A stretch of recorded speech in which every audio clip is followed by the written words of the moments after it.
महाराष्ट्र राज्य के सोलापुर जिले के पंढरपुर तालुका से ताजा खबर। श्री विठ्ठल रुक्मणी मंदिर समिति की गौशाला में एक बछड़े की मौत हो गई। भारत के साथ साथ महाराष्ट्र में भी भाजपा सरकार है जो हिंदू संस्कृति पर गर्व करती है, गाय को गौमाता मानकर उनकी पूजा करती है, गौरक्षा के लिए कड़े कानून बनाती है और साथ ही एक हिंदुत्ववादी सरकार भी है जिसे महाराष्ट्र में गौमांस की बिक्री और बूचड़खानों पर प्रतिबंध लगा रखा है।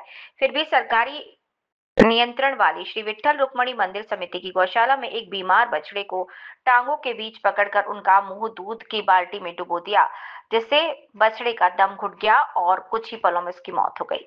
इसके लिए कौन जिम्मेदार है? श्री विठ्ठल रुक्मणी मंदिर समिति की गौशाला में कार्यरत कर्मचारियों की लापरवाही, बछड़े को दूध पिलाने की सुविधाओं का अभाव क्यों, अनुभवी और विशेषज्ञ पशु चिकित्सकों की अपने काम में लापरवाही और अक्षम्य उपेक्षा क्यों?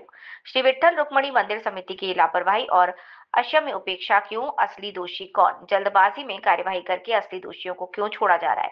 सभी गौरक्षक और पंढरपुर के नागरिक इस बात पर ध्यान दे रहे हैं कि सरकार या प्रशासन इस पर क्या कार्यवाही करेगी। जय श्रीराम। मी गोरक्षक अवधूत घाटे।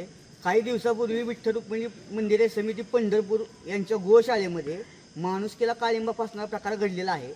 त्या प्रकाराचा व्हिडिओ सध्या सोशल मीडियावर व्हायरल होत आहे। त्या व्हिडिओमध्ये गाईच्या वासराला दूध पाजताना त्या हरामखोरानं दोन्ही पायाच्या मध्ये धरून गळा दाबून त्या बादलीमध्ये त्याचं मुडकं बुडवलं। त्यानंतर त्याचा गुदमरून मृत्यू झाला।